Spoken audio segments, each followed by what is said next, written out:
안녕하십니까. 저작거리 작가주 연기자. 우리 지난번에 헬레니즘의 파토스 에로티콘이라는 소설을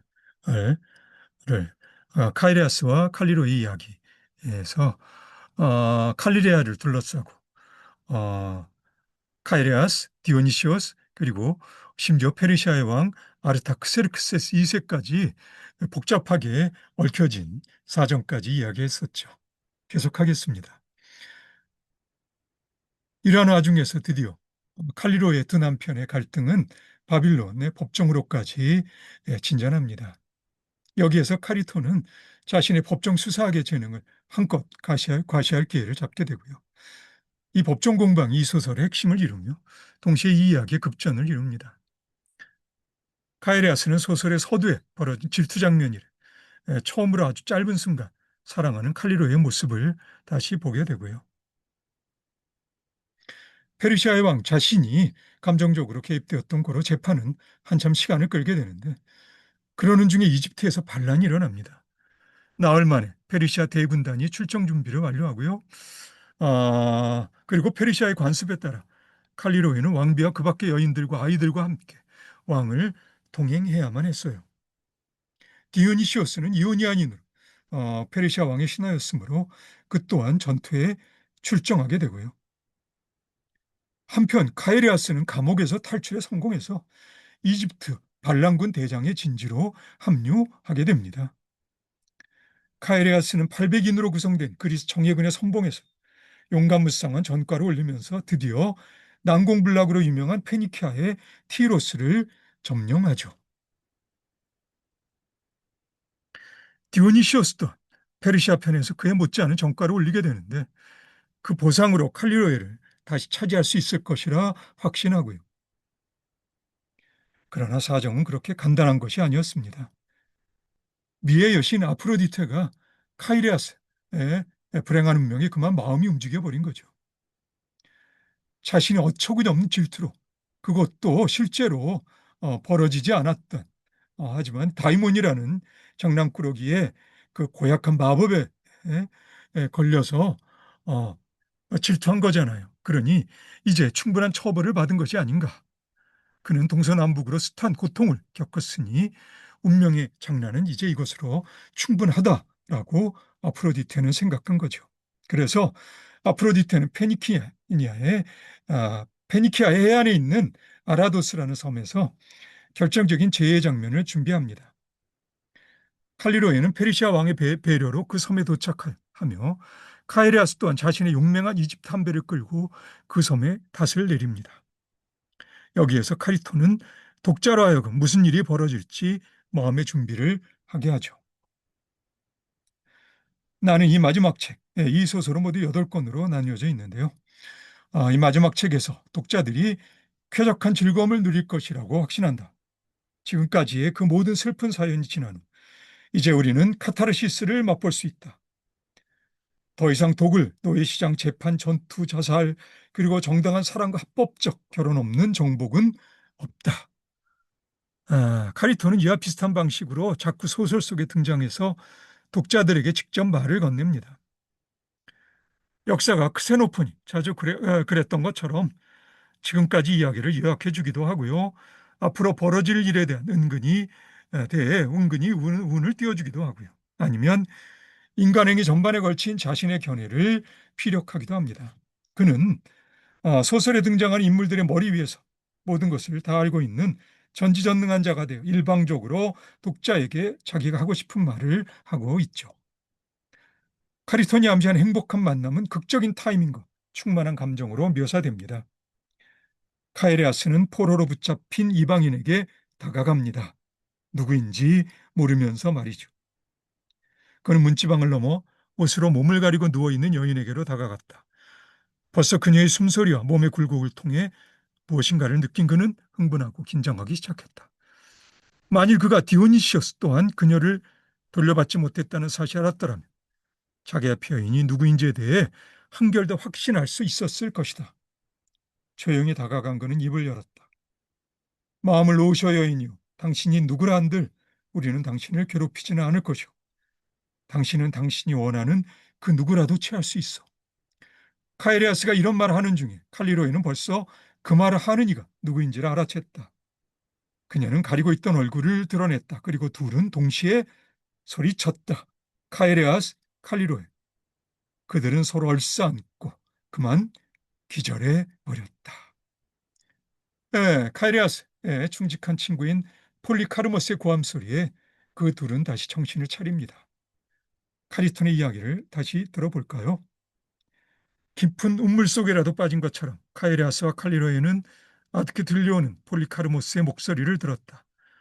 그들은 점차 의식을 회복했다. 그들이 다시 서로를 보았을 때 그들은 입 맞추기 시작하고 다시 기절했다. 이렇게 입 맞추고 기절하기를 두어 차례 더 되풀이하면서 그들은 소리 질렀다. 만일 당신이 칼리로에라면, 만일 당신이 카에레아스라면 이제 나는 당신을 내 품에 안고 있네. 카에레아스는 군대를 떠나 칼리로에와 함께 시라쿠스로 돌아옵니다. 디오니시오스는 칼리로에의 작별 편지를 받고 드디어 그녀를 영원히 잃었다는 것을 비통하게 깨닫고요. 소설은 카이레아스와 그의 장인 헤르모크라테스가 시민들 앞에서 그동안 벌어진 일을 상세히 요약하면서 끝납니다. 이 요약은 서사시적 풍치를 띠고 있습니다.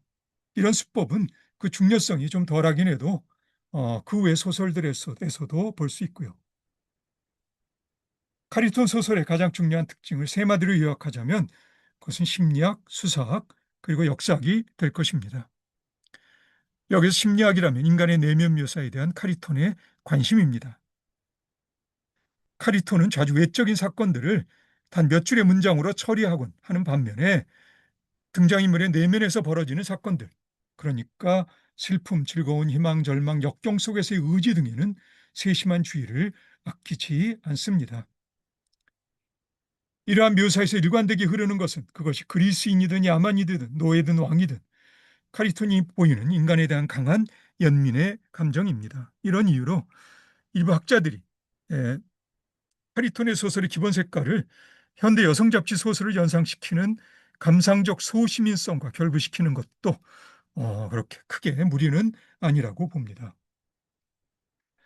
그러나 카리톤에게 대충대충 넘어가는 면은 없습니다. 그는 자신이 묘사하는 갈등들에 대해 일관되게 진지한 시선을 유지합니다. 그의 소설은 소박한 소설이지만 그러나 동시에 그것은 진정한 소설이라 말할 수 있습니다. 카리톤은 수사학에도 큰 관심을 갖고 있었습니다. 그의 소설은 다양한 종류의 수사학적 묘사들로 가득 차 있습니다. 등장인물들은 자신의 주장을 멋들어진 수사학으로 피력하죠. 그러한 상황은 거절당한 구원자들이나 도구를 감행한 도둑놈들 사이에서 벌어지는 사적 논의일 수도 있고요. 법적 논의일 수도 있고요. 또 그리스 수사학이 꽃을 피운 군중 집회일 수도 있습니다. 그의 소설에 등장하는 그 누구도 어느 정도 수사학의 기본을 갖추어 있어서요. 그래서 그의 소설의 거의 절반은 직접적으로 독자를 향하는 방식으로 서술되어 있습니다. 카리톤의 소설에서 웅변과 독백과 함께 생생하고 발빠른 대화 또한 우리의 눈을 끕니다. 이런 의미에서 카리톤은 그리스 신희국의 주도자 메난드로스의 가장 가까운 소설가라고 말할 수도 있을 거고요. 카리톤은 고전적인 역사학자들에게서도 큰 영향을 받았습니다. 물론 카리톤의 고전주의는 호모의 인용이나 신화의 비유법들 속에서 분명한데요. 그러나 그는 무엇보다도 역사학자들에게서 언어적, 문체적, 그리고 내용적으로 큰 영향을 받았습니다.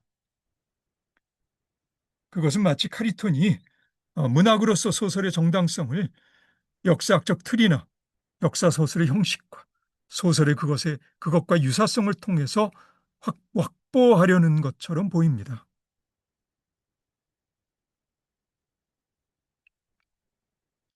그러니까 사적인 등장인물들의 지극히 사적인 이야기가 전체 민중의 관심거리가 되면서 일종의 공적인 성격을 획득하게 되는 경우를 말합니다. 다시 말하자면 지금 당신이 읽고 있는 이야기가 별 대수롭지 않은 그런 이야기는 아니라는 것을 카리토는 강조하고 싶은 것이죠.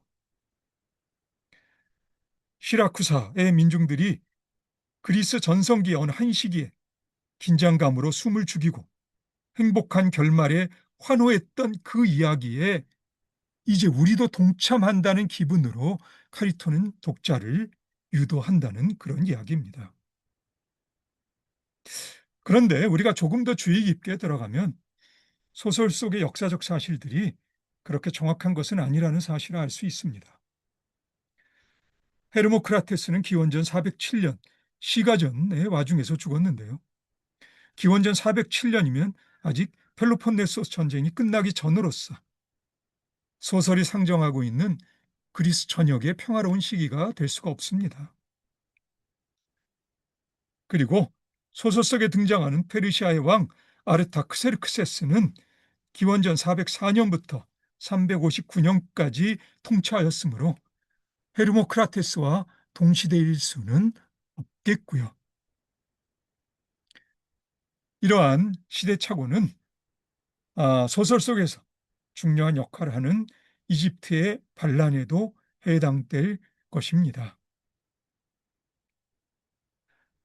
이집트의 반란과 티로스의 점령은 알렉산드로스 대왕을 모델로 한 일련의 역사 소설에서 빌려온 것으로 짐작됩니다. 이러한 역사 소설들도 헬레니즘 시대에 아주 저작거리에서 굉장히 커다란 대중적 인기를 어, 어, 확보하고 있었어요. 그러나 이러한 시대착오가 카리톤이나 그의 독자들에게 별다른 문제거리가 된 것 같지는 않습니다. 역사적 틀에 대한 우리의 관념을 그대로 헬레니즘 시대의 독자들에게 적용할 수는 없었을 것이라고 그렇게 당연히 생각할 수 있겠죠. 예. 자, 이렇게 흥미진진한 카이르아스와 아, 칼리로의 이야기, 예, 파토스 에로티콘을 마무리하도록 하겠습니다. 오늘도 수고 많으셨고요. 그럼 우리 다음 다시 만나서 저작거리의 작가주 연기자란 주제로 돌아가 다시 이야기를 계속하도록 합시다. 오늘도 수고 많으셨고요. 그럼 다음에 다시 봅시다.